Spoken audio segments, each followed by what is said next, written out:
kasih dalam Tuhan Yesus, selamat pagi, selamat menikmati kasih Tuhan yang selalu baru setiap hari. Pada pagi hari ini kita akan memulai ibadah kita. Kami percaya Bapak Ibu telah menyiapkannya di rumah masing-masing. Mari kita memulai ibadah kita. Kita akan naikkan pujian, Ku bawa hidupku sekarang ke tempat kudus-Mu Tuhan. Jadikan kami rumah doa.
Tuhan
Mari Bapak Ibu bersama-sama di dalam rumah kami masing-masing, di dalam rumah Bapak Ibu, kita sama-sama bersatu hati untuk menaikkan doa syukur.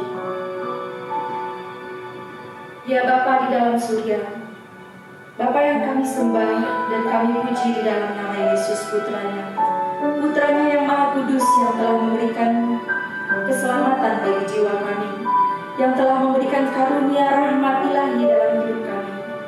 Kami mengucap syukur kepada-Mu Tuhan.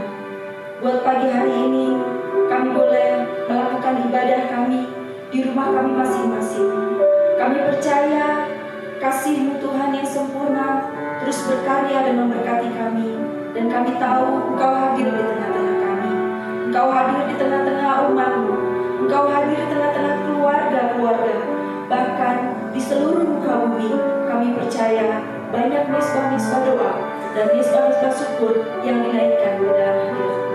Tuhan, pada pagi hari ini kami sungguh berdoa, biarlah Roh Kudus-Mu terus menuntun hidup kami dan menguatkan kami lewat keadaan yang boleh kami hadapi, yang Tuhan izinkan yang kami boleh lalui. Begitu banyak orang menerima dampak daripada keadaan ini Tuhan. Kami percaya semuanya mendatangkan kemuliaan bagi nama Tuhan. Dan saatnya semua manusia akan sujud menyembah-Mu dan setiap lidah akan mengaku Engkau Tuhan. Kami percaya seluruh bumi penuh kemuliaan Tuhan. Pada pagi hari ini kami percaya semua melakukan ibadah di rumah masing-masing dan Roh Kudus-Mu terus berkarya di setiap hati kami. Kami mengucap syukur buat pagi hari ini Tuhan, atas kasih-Mu yang begitu sempurna, yang terus memberkati hidup kami, menuntun kami, bahkan memberkati kami. Terima kasih Bapa, di dalam nama Tuhan Yesus Kristus kami berdoa dan kami mengucap syukur dan kami mau beribadah seluruh hidup kami. Haleluya. Amin.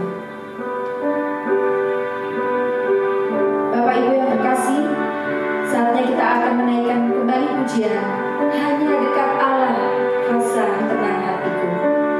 Sungguh kita membutuhkan Tuhan di dalam keadaan yang begitu mengkhawatirkan, bahkan seluruh keadaan yang begitu memberikan rasa ketakutan. Tetapi kita percaya kita memiliki Tuhan yang hidup, kita memiliki Tuhan yang selalu menyertai kita dan tidak pernah meninggalkan kita. Karena itu janji firman Tuhan, Tuhan akan selalu menyertai kita sampai kesudahan akhir zaman. Mari Bapak Ibu yang terkasih, kita akan naikkan pujian. Inilah kerinduan kita untuk terus tetap tenang dan dekat di dalam hadirat Tuhan. Kita nyanyikan hanya dekat Allah, rasa tenang hatiku.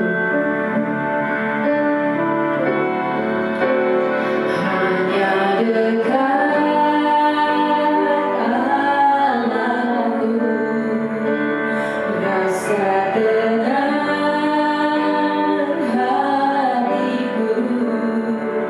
Kau sertai jalanku.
Mari kita berdoa untuk firman Tuhan. Kita berdoa.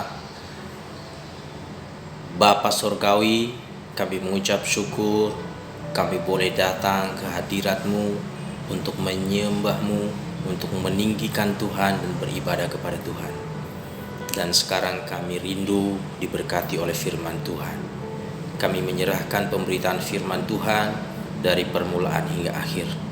Roh Kudus sajalah yang mengurapi kami semua dan menolong kami supaya firman-Mu sungguh-sungguh dapat kami terima dengan baik, kami mengerti dengan baik dan hidup di dalam kami. Terpujilah nama Tuhan. Di dalam nama Tuhan Yesus kami berdoa dan mengucap syukur. Haleluya. Amin. Puji Tuhan. Shalom Bapak Ibu yang saya kasih dalam Tuhan. Pada minggu pagi hari ini kita kembali akan bersama-sama diberkati dari firman Tuhan yang terdapat di dalam Kisah Para Rasul pasalnya yang ke-27. Kisah Para Rasul ayat pasal 27 dimulai dari ayat 21 hingga ayat yang ke-25. Saudara-saudara yang saya kasih dalam Tuhan, apa yang kita lakukan saat krisis terjadi? Saat krisis melanda, apa yang Anda dan saya harus lakukan? Bagaimana sikap kita menyikapi krisis? Kita tentu ingin agar kita terluput dari krisis. Tapi seringkali Tuhan bisa izinkan kita berada di situasi yang krisis. Kita mungkin ingin supaya krisis segera berlalu dari hidup kita, segera diluputkan dari masa-masa krisis. Tapi seringkali ada maksud Tuhan yang khusus justru di tengah-tengah krisis yang kita hadapi. Itulah sebabnya pada pagi hari ini kita akan bersama-sama belajar apa yang Tuhan rindukan dari hidup kita pada saat krisis terjadi. Di dalam bagian ini, Rasul Paulus bersama dengan orang-orang yang berada dalam satu perjalanan menuju Roma sedang menghadapi satu krisis. Yaitu di dalam perjalanan itu, mereka dalam sebuah kapal, saudara-saudara, mereka dilanda angin yang sangat hebat, dan dikatakan itu angin badai yang begitu luar biasa sampai-sampai mengancam keselamatan mereka. Dan angin ini dikenal sebagai angin timur laut. Dan apa yang terjadi dengan kapal yang membawa mereka? Para awak kapal tidak bisa berbuat banyak, saudara-saudara. Yang mereka bisa lakukan hanyalah menyerah dengan keadaan itu dan membiarkan kapal terombang-ambing mengikuti angin yang sedang menerpa kapal itu. Bahkan di ayat yang ke-16 mereka hanyut sampai ke sebuah pulau kecil dan mereka dengan susah payah menguasai sekoci daripada kapal itu. Bahkan di ayat yang ke-17 bagian B, mereka kemudian akhirnya terpaksa menurunkan layar dan membiarkan kapal itu terapung-apung saja. Jadi kita bisa membayangkan situasinya ketika kapal itu terhuyung-huyung, terapung-apung, kesana kemari, tidak jelas arah yang dituju. Mereka sudah menyerah dengan keadaan itu. Bahkan ayat 18, karena kami sangat hebat diombang-ambingkan angin badai, maka pada keesokan harinya mereka mulai membuang muatan kapal ke laut. Jadi ini yang mereka lakukan. Untuk mengurangi beban di kapal itu, mereka kemudian terpaksa harus membuang muatan kapal itu ke dalam laut. Dan ayat 19, mereka membuang alat-alat kapal dengan tangan mereka sendiri. Tidak hanya sampai di situ Bapak Ibu, ayat 20, mereka setelah beberapa hari lamanya baik matahari maupun bintang-bintang tidak kelihatan, maka angin badai yang dahsyat terus-menerus mengancam mereka semua. Dan akhirnya dikatakan di sini, putuslah segala harapan kami untuk dapat menyelamatkan diri kami. Jadi inilah realitanya, ini situasinya. Di dalam krisis mereka kehilangan harapan untuk menyelamatkan diri mereka sendiri. Dan di sini kita belajar Tuhan memakai Rasul Paulus untuk menyatakan rencananya bagi penghuni kapal, bagi semua yang ada di situ. Dan ini yang Tuhan rindukan dari hidup kita saat kita berada di situasi krisis. Ingat saudara-saudara, bukan hanya nakhoda, awak kapal, para penumpangnya yang mengalami krisis, bahkan Rasul Paulus juga ikut di dalamnya, mengalami hal yang sama, situasinya sama, keadaannya sama, persoalannya sama, krisisnya sama. Tetapi di sini kita melihat bahwa Tuhan memakai Rasul Paulus menjadi berkat di tengah-tengah krisis. Jadi ini yang Allah rindukan dari hidup kita. Di tengah krisis Tuhan rindu memakai kita menjadi saluran berkat, menjadi saluran anugerahnya. Nah, untuk menyalurkan berkat Tuhan itu, untuk menjadi saluran berkat Tuhan di masa-masa krisis, ada 4 prinsip yang harus kita pegang betul. Karena sangat tidak mudah, bahkan hampir mustahil orang bisa menjadi berkat di tengah krisis. Tetapi di sini kita akan belajar ada 4 prinsip penting agar hidup kita bisa menjadi berkat. Yang pertama, saudara-saudara, di ayat 21 dan ayat 22, di sini Rasul Paulus kemudian dia berdiri di hadapan orang-orang ini dan dia berkata bahwa sekiranya nasihat Rasul Paulus sebelumnya diikuti oleh nahkoda kapal ataupun jurumudi kapal, maka tentu mereka akan terhindarkan dari kerugian yang mereka alami saat itu. Tetapi ternyata saat itu si perwira yang membawa Paulus, saat itu konteksnya Rasul Paulus sedang menuju Roma untuk naik banding atas kasusnya di dalam pemberitaan Injil yang dia lakukan, lebih percaya kepada jurumudi, kepada nahkoda kapal daripada perkataan Paulus. Dan akhirnya mereka menghadapi seperti yang sudah diperingatkan oleh Rasul Paulus. Tetapi di sini Rasul Paulus kemudian tidak bermaksud ingin mempersalahkan perwira itu, mempersalahkan jurumudi kapal, atau mempersalahkan keadaan itu, tetapi justru di sini dia tampil untuk menenangkan mereka, untuk menghiburkan mereka. Jadi prinsip yang pertama untuk bisa menjadi berkat di tengah krisis adalah jangan menyalahkan situasi, menyalahkan orang lain, ataupun menyalahkan keadaan. Tidak perlu kita menyalahkan keadaan, menyalahkan situasi. Karena apa? Kalau fokus kita hanya untuk mencari-cari kesalahan, siapa yang harus disalahkan atas keadaan-keadaan ini, atas peristiwa-peristiwa ini, maka pikiran dan energi kita, fokus kita akhirnya hanya untuk sampai di masalah, bukan kepada solusinya, kepada jalan keluarnya. Dan Tuhan mau anak-anaknya bukan untuk mempersalahkan seperti itu, tapi justru Tuhan ingin anak-anaknya menjadi bagian dari solusi, bagian dari penyelesaian masalah itu. Dan kita bersyukur kalau Tuhan bisa memakai kita untuk menjadi berkat di tengah-tengah krisis. Jadi tidak perlu kita membuang waktu, membuang pikiran, membuat energi untuk menyalahkan keadaan. Tidak perlu menyesali apa yang sudah terjadi. Kita dipakai Tuhan menjadi berkat. Prinsip yang kedua, saudara-saudara, di ayat yang ke-23. Karena tadi malam seorang malaikat dari Allah, yaitu dari Allah yang aku sembah sebagai miliknya, berdiri di sisiku. Prinsip yang kedua agar bisa menjadi berkat di tengah krisis adalah dengan terus menyadari bahwa Tuhan selalu beserta dengan kita. Bahwa Tuhan selalu bersama dengan kita. Ia tidak pernah meninggalkan kita. Dan kita tidak pernah ditinggalkan sendirian. Kita tidak pernah dibiarkan sendirian. Dan menghadapinya, menanggungnya sendirian. Di dalam bagian ini Rasul Paulus punya pengalaman yang luar biasa bersama dengan Tuhan. Di tengah ancaman, di tengah gelombang badai yang menimpa seluruh isi kapal.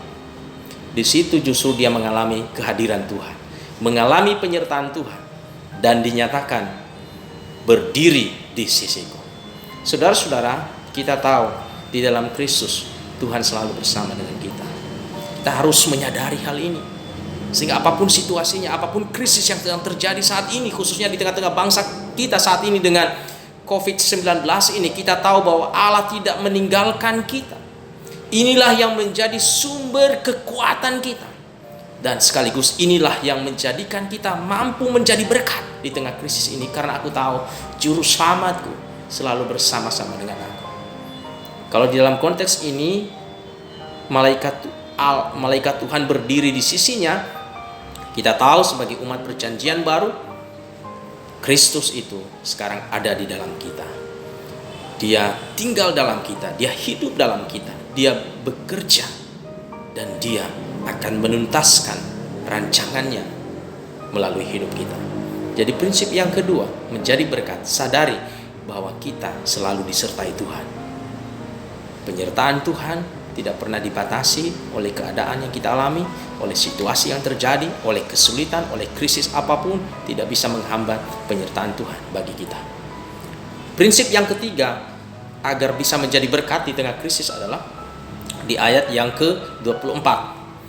Dan ia berkata, "Jangan takut Paulus, engkau harus menghadap Kaisar. Dan sesungguhnya oleh karunia Allah, maka semua orang yang ada bersama-sama dengan engkau di dalam kapal ini akan selamat karena engkau." Yang ketiga, saudara-saudara, kita harus meyakini rencana Tuhan bagi hidup kita.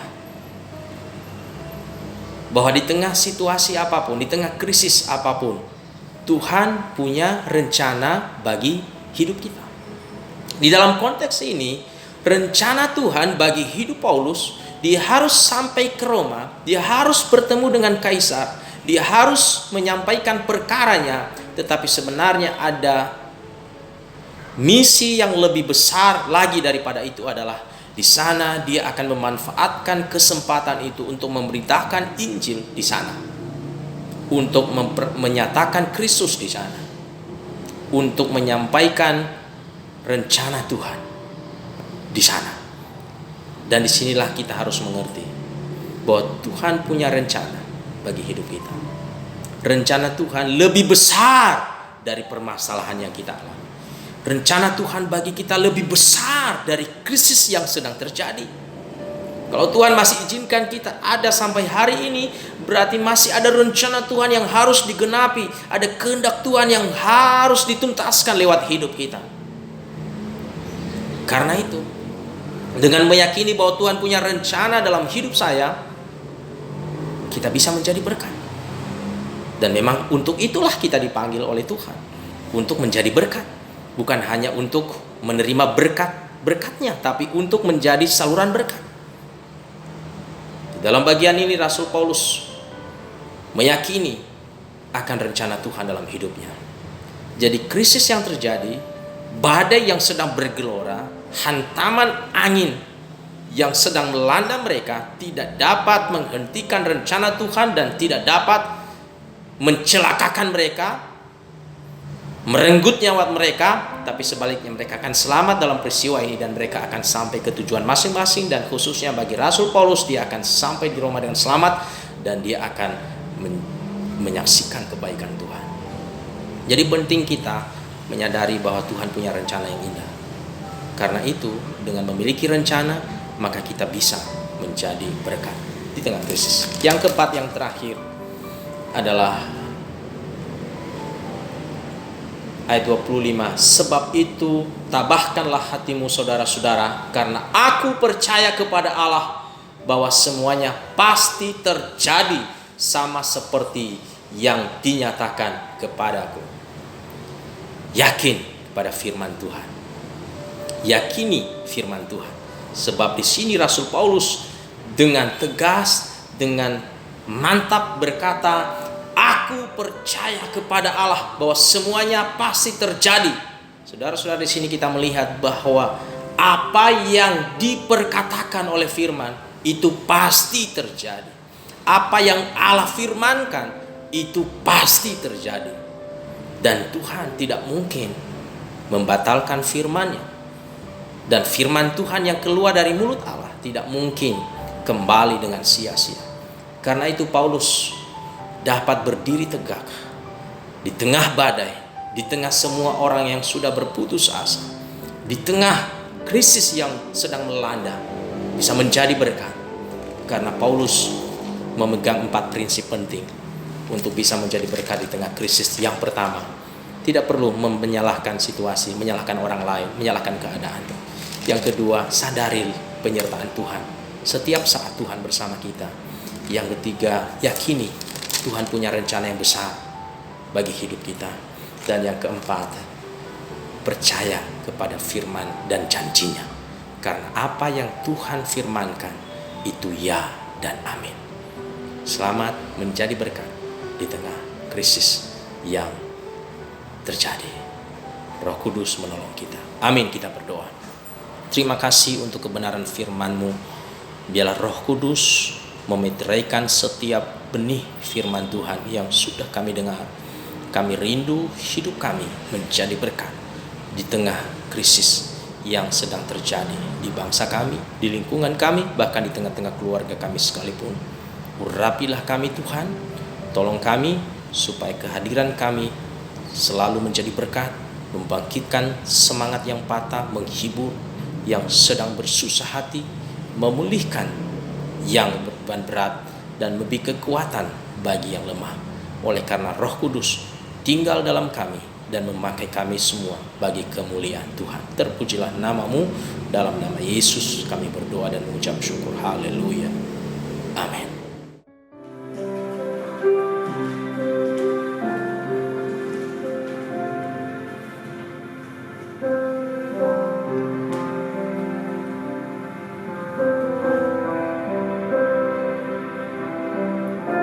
Bapak Ibu yang terkasih dalam Tuhan Yesus, saatnya kita akan memberikan persembahan yang kami yakini Bapak Ibu telah mempersiapkannya, dan nanti pada saat ibadah kita yang akan dimulai, Bapak Ibu boleh membawanya bersama-sama di gereja.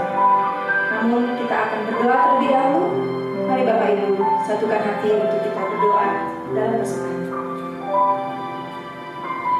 Ya Bapa yang kudus, puji dan syukur, terima kasih Tuhan buat kebaikan Tuhan, buat kasih-Mu yang sempurna dan pemeliharaan-Mu atas kehidupan kami. Kami percaya anak-anak-Mu, umat-Mu di seluruh muka bumi tetap senantiasa ada dalam perlindungan Tuhan. Bahkan Tuhan memberkati dan memberi kecukupan dan memelihara hidup kami. Saat pagi hari ini, anak-anak-Mu Tuhan telah mempersiapkan untuk memberikan persembahan. Biarlah Tuhan memberkati setiap tangan dan setiap hati yang dengan tulus memberi, dengan ucapan syukur yang berlimpah, dengan ucapan syukur yang penuh sukacita. Kami ingin memberikan persembahan kami. Tuhan memberkati persembahan ini dan memberkati juga tangan-tangan yang akan mengelola dan yang akan memberkati persembahan ini. Biarlah Tuhan berikan hati yang takut akan Tuhan untuk mengelola persembahan ini menjadi hormat dan kemuliaan Tuhan, dan memberkati gereja ini. Terima kasih Bapa. Inilah doa kami dan persembahan kami. Di dalam nama Yesus kami sudah berdoa dan mengucap syukur. Amin. Kita akan naikkan terima kasih Yesus. Terima kasih Yesusku buat anugerah yang Kau beri. Sebab hari ini Tuhan adakan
Tuhan adakan syukur bagimu.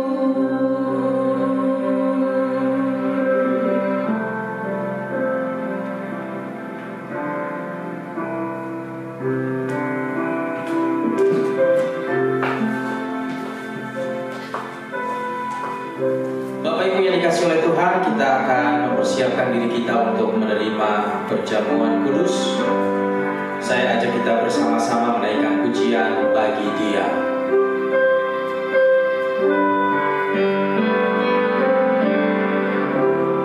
Bagi Dia segala pujian, hormat serta syukur kekal selamanya.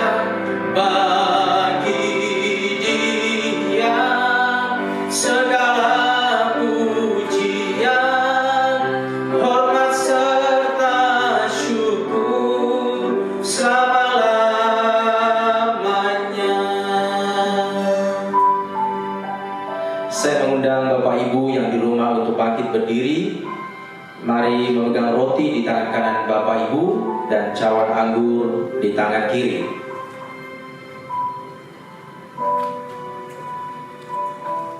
Mari memegang roti di tangan kanan Bapak Ibu. Saudara-saudara yang saya kasihi dalam Tuhan, di tangan kita sekarang kita sedang memegang tubuh dan darah Kristus. Tubuh Kristus telah dipecah-pecahkan di atas kayu salib untuk menanggung segala kutuk dan murka Allah karena dosa-dosa kita. Dan darahnya telah dicurahkan bagi kita semua, bagi penebusan dan pengampunan dosa kita. Ini adalah wujud dari kasih Allah telah menyerahkan anaknya yang tunggal datang ke dunia, mati di kayu salib untuk menggantikan saya dan saudara. Betapa Allah sungguh mengasihi kita. Dia telah mati untuk kita. Dia telah mengampuni segala dosa kita, dan oleh darahnya kita dibenarkan, sehingga kita beroleh hidup, kita beroleh keselamatan, dan kita menjadi anak-anak Bapa di surga. Bersyukurlah sebab kasih Tuhan sungguh besar atas kita. Terima kasih Tuhan Yesus, terima kasih. Haleluya. Mari pegang roti di tangan kanan Bapak Ibu. Dengarkan firman Tuhan. Sebab apa yang telah kuteruskan kepadamu telah aku terima dari Tuhan, yaitu bahwa Tuhan Yesus pada malam waktu Ia diserahkan mengambil roti, dan sesudah itu Ia mengucap syukur atasnya. Ia memecah-mecahkannya dan berkata, inilah tubuhku yang diserahkan bagi kamu. Perbuatlah ini menjadi peringatan akan aku. Mari kita makan dalam nama Tuhan Yesus.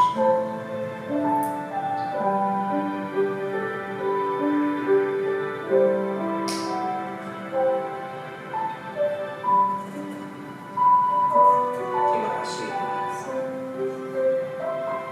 Mari angkat cawan tinggi di tangan Bapak Ibu. Demikian juga Ia mengambil cawan sesudah makan lalu berkata, cawan ini adalah perjanjian baru yang dimeteraikan oleh darahku. Perbuatlah ini setiap kali kamu meminumnya menjadi peringatan akan aku. Mari kita minum dalam nama Tuhan Yesus. Haleluya, puji Tuhan. Terima kasih Tuhan. Kita naikkan pujian bagi Dia. Bagi Dia segala pujian, hormat serta syukur kekal selamanya. Bagi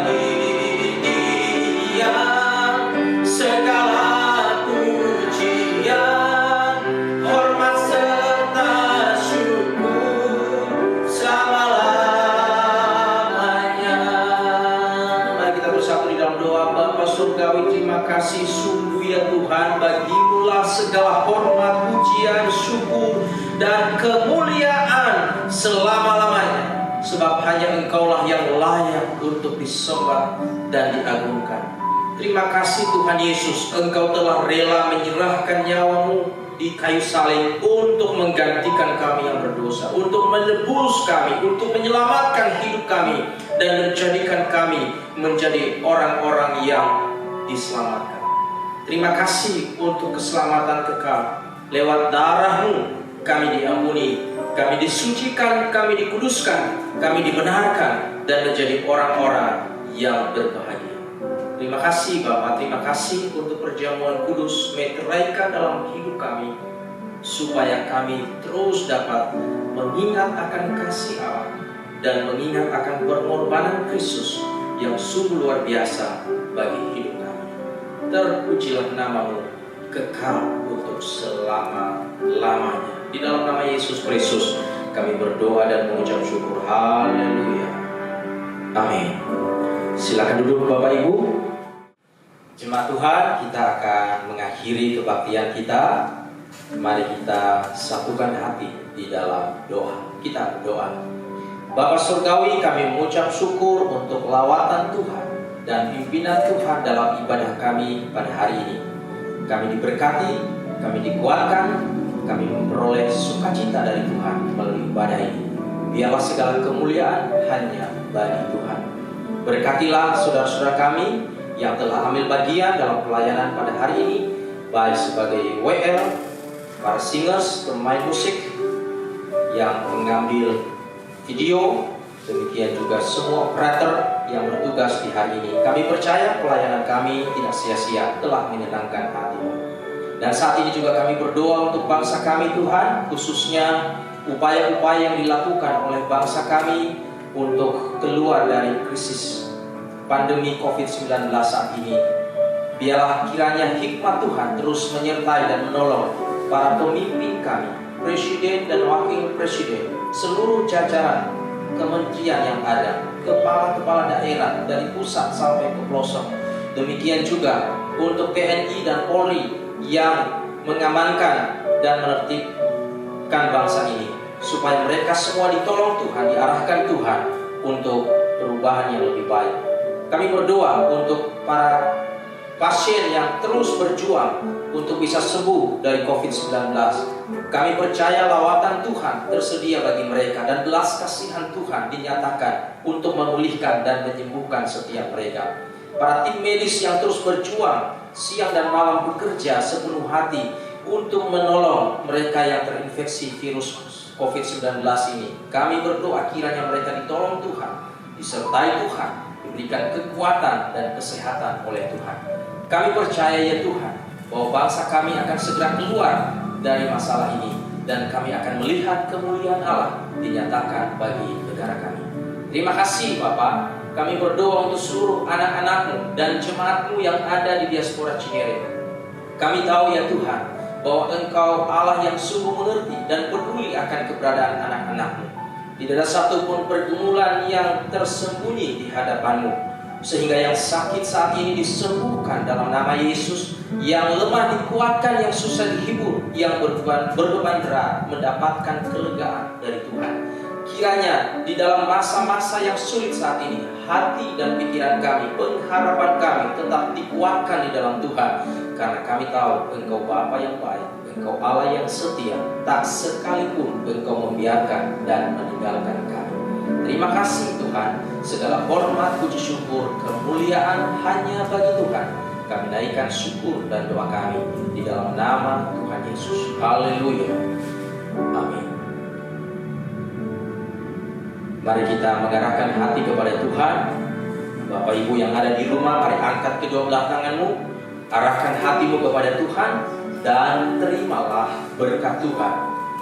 Kasih karunia dari Tuhan kita Yesus Kristus, dan kasih dari Allah Bapa, serta persekutuan di dalam Roh Kudus, menyertai saudara-saudara sekalian dari saat ini sampai selama-lamanya. Amin. Puji nama Tuhan, ibadah kita sudah selesai. Selamat hari Minggu untuk Bapak Ibu sekalian. Tuhan Yesus